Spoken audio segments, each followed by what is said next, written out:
Seja muito bem-vindo ao audiobook ABC. Deixe seu like, se inscreva, vamos à leitura. Porcos na sala, a casa vazia. O trecho abaixo declara, em linguagem simples, que a volta de um espírito expulso é possível e, além disso, que traz outros espíritos piores junto com ele.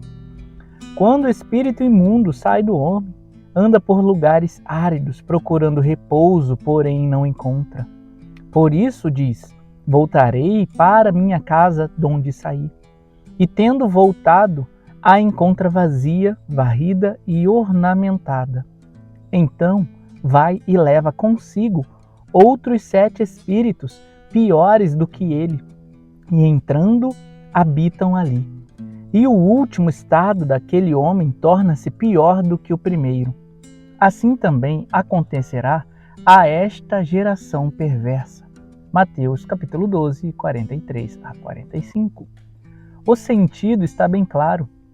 Se a casa continua desocupada, varrida e ornamentada, é um convite aberto para problemas piores. A casa tem de ser ocupada por Deus. A mesma estratégia de Satanás encontra-se também em Lucas 11. Vamos examinar os dois casos. Em Lucas, Jesus expulsou um espírito mudo de um homem e o homem passou a falar. Alguns expressaram a crença que Jesus o fez pelo poder de Beelzebu, o chefe dos diabos. Jesus explicou que, se fosse verdade, o reino de Satanás estaria dividido contra si mesmo e assim cairia. E continuou dizendo: se, porém, eu expulso os demônios pelo dedo de Deus, certamente é chegado o reino de Deus sobre vós. Jesus estava falando com um grupo de judeus que tinham desenvolvido uma religião negativista. Eles tinham tirado muitas coisas da sua vida, mas o que as substituía? Eles estavam rejeitando a religião positiva que Jesus lhes oferecia. Para dar ênfase a esse ponto, Jesus usou uma ilustração que eles pudessem entender.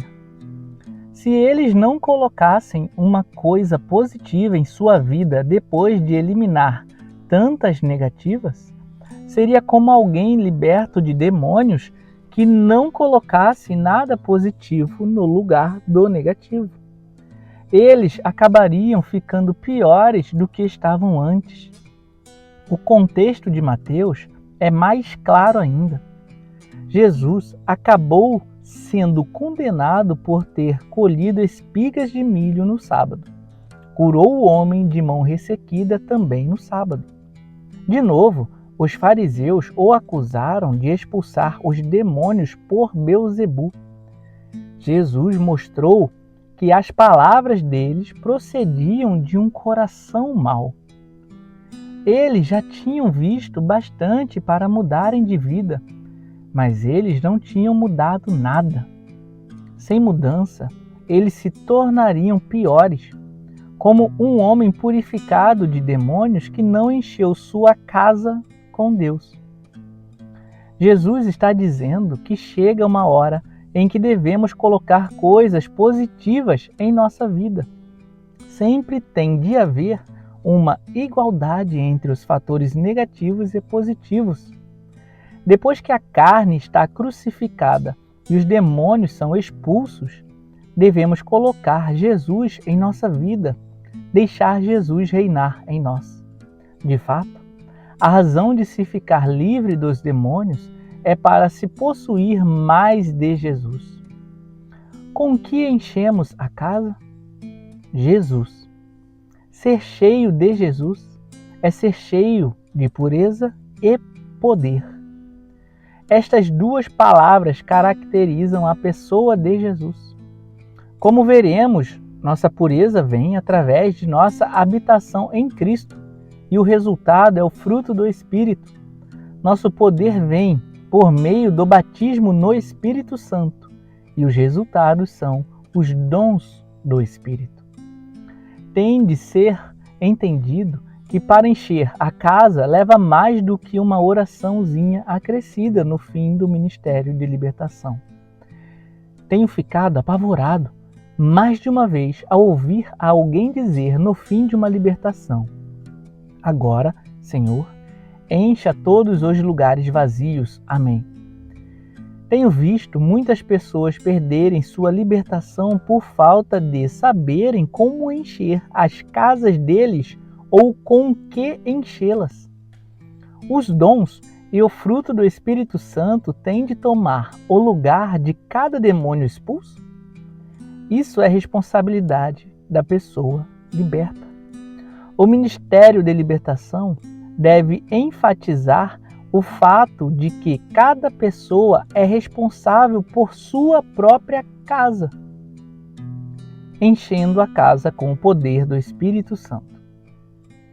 Uma das últimas coisas que Jesus disse antes de sua ascensão foi: vós sereis batizados com o Espírito Santo, não muito depois destes dias. Atos capítulo 1, versículo 5. Encontramos a promessa cumprida em Atos 2, que relata o Pentecostes.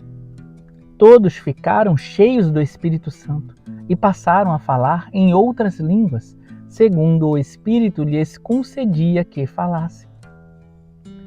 Qual foi o objetivo deste batismo no Espírito Santo? Jesus explicou que seria um revestimento com poder. Depois que o batismo veio em Pentecostes, como foi manifestado o poder?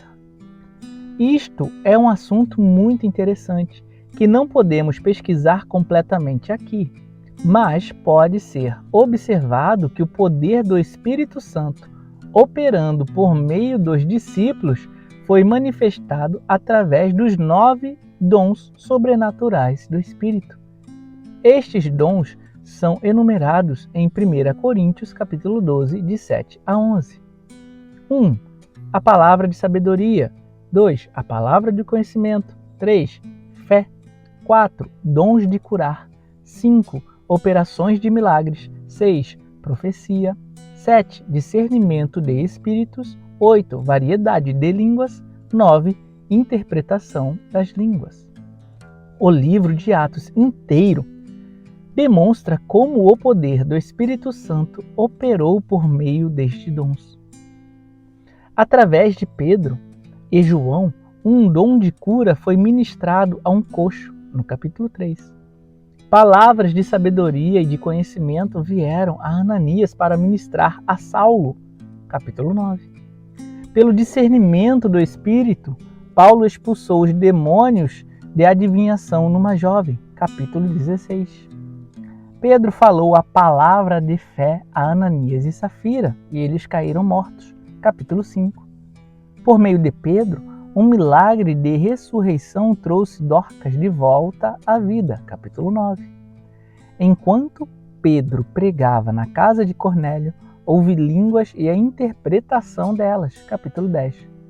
Por meio de um discípulo chamado Ágabo, a igreja foi abençoada por profecia, capítulo 11.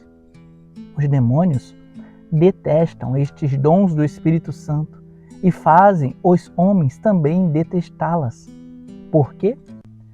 Porque a operação destes dons de poder sobrenatural derruba a obra de Satanás.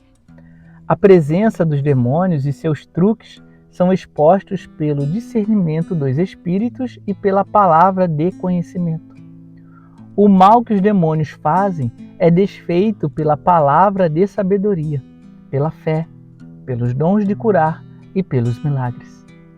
Seus planos para acabarem com a pessoa são desviados por uma palavra de profecia ou por línguas com interpretação.